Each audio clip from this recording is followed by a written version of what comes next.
చంద్రబాబు, పవన్ ఒక మంచి అండర్‌స్టాండింగ్ తోటి ముందుకెళ్తున్నట్లుగా మనకు కనిపిస్తుంది. ఎందుకంటే పవన్ కళ్యాణ్ తరచూ నెక్స్ట్ గూడా మేము కూటమిగా కలిసే ఉంటాము. వచ్చే 10 ఏళ్ళు, వచ్చే 15 ఏళ్ళు ఇవన్నీ ఎప్పుడు చెప్తూనే ఉంటారు. అంటే ఓవరాల్‌గా ఇలా కూటమిగా కలిసి వెళ్ళటం, అలయన్స్‌లో వెళ్ళడం అనేది ఇంకో 10 ఏళ్ళు, 15 ఏళ్ళు సాధ్యం అవుతదా అంటే నిజంగా ఆ పరిస్థితి గనక వస్తే ఇంకో 10, 15 ఏళ్ళు ఇలాగే కలిసి ప్రయాణం చేస్తే జరిగేటువంటి పరిస్థితులు వేరేలా ఉంటాయి. ఎందుకని అంటే ఎవరి ప్లానింగ్ అనేది వాళ్ళు బ్యాక్గ్రౌండ్‌లో చేస్తున్నారు. ఒకటేంటంటే సూపర్ 6, సూపర్ హిట్ అని చెప్పి ఒక సబ్ పెట్టేసి మేము అన్నీ ఇచ్చేసాము, ఇంక ఇవ్వటానికి ఏం లేదని చెప్పి దాన్ని అక్కడితో తెరదించారు. కానీ నిజంగా సూపర్ 6లో చెప్పినటువంటివన్నీ ఇచ్చారా అంటే లేదు గదా!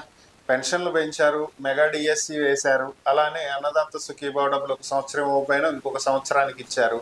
ఇక తల్లికి వందనం ఒక సంవత్సరం ఇవ్వలేదు, ఇప్పుడు ఇస్తున్నారు. ఫ్రీ బస్సు ఒక సంవత్సరం ఎగ్గొట్టారు, ఇప్పుడు రెండో సంవత్సరంలో స్టార్ట్ చేశారు. దీపం పథకం కింద సిలిండర్లకి డబ్బులు కొంతమందికి పడుతున్నాయి, కొంతమందికి కొన్ని ఇబ్బందులు ఉన్నాయి. ఓవరాల్గా అదే నడుస్తుంది. ఇక మరి ఎగ్గొట్టింది ఏంటి అంటే నిరుద్యోగ భృతి ఇవ్వట్లేదు. ఆడపిల్లలకు 1500 రూపాయలు ఇస్తామని చెప్పారు, అది ఇవ్వట్లేదు. సో వీటి గురించి అటకెక్కించారు కదా, వీటి గురించి మాట్లాడేటువంటి పరిస్థితి కూడా లేదు.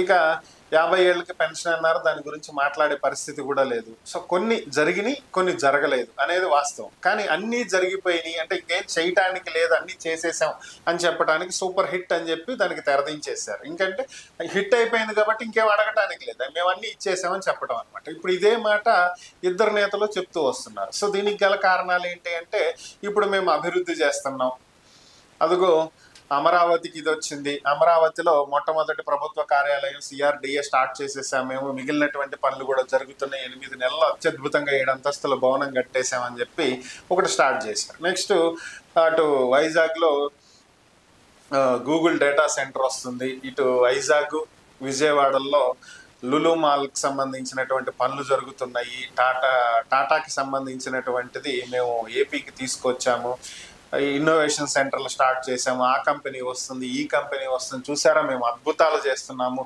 ఇది కంటిన్యూ అవ్వాలంటే మీరు పోయినసారి 2019లో చేసినట్లుగా చేయకూడదు, అప్పుడు అలాగే మీరు చేయబట్టి గడిచినటువంటి 5 ఏళ్ళు అమరావతిలో కిటుకు కూడా పడలేదు, అభివృద్ధి అంతా ఎక్కడదక్కడ ఆగిపోయింది, మళ్ళీ జగన్ని మీరు ఎంచుకుంటే ఇదే జరుగుతుంది, సర్వనాశనం అయిపోద్ది.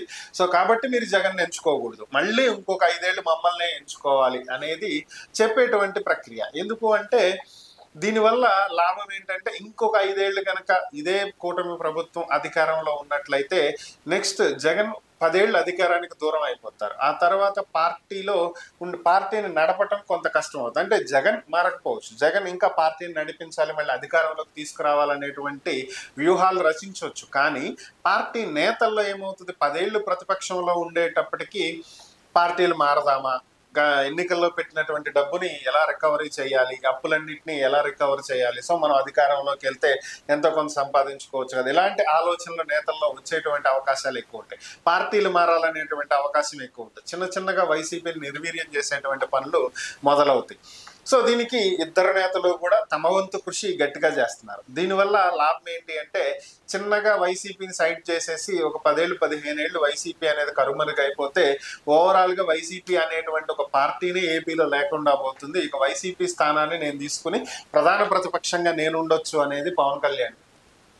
సో అందుకే మేము కలిసి ఉంటాం అనేది ఆయన చెప్తున్నారు. అంటే ఇద్దరితో ఒక్కసారి కొట్లాడే కంటే ఒకరితో కలిసి ఇంకొకరిని పక్కకు తప్పించిన తర్వాత అప్పుడు ఒకరితో కొట్లాడటం, అంటే ఒక్కొక్కరితో ఒక్కొక్కసారి కొట్లాడటం అనేది ఈజీగా ఉండిద్ది అనేది ఆయన ప్లాన్. సో పర్ఫెక్ట్ ప్లానింగ్తో ఆయన ఉన్నాడు. చిన్నగా పవన్తో కలిసి జగన్ తప్పించేస్తే నెక్స్ట్ పవన్ని ఆటోమేటిక్గా తప్పించేయొచ్చు అనేది చంద్రబాబు ప్లాన్. ఎవరి ప్లాన్లు వాళ్ళు పర్ఫెక్ట్గా ఒకేసారి ఇద్దరితో కొట్లాడకుండా ఇద్దరు కలిసి ముందు ఒకళ్ళని నాశనం చేసి తర్వాత ఇంకొకళ్ళ వంతు చూద్దాం అనేటువంటి పనిలో ఉన్నారు అనేది ప్రస్తుతం అనిపిస్తున్నటువంటి అంశం. నెక్స్ట్ ఏం జరిగిద్దో చూడాలి.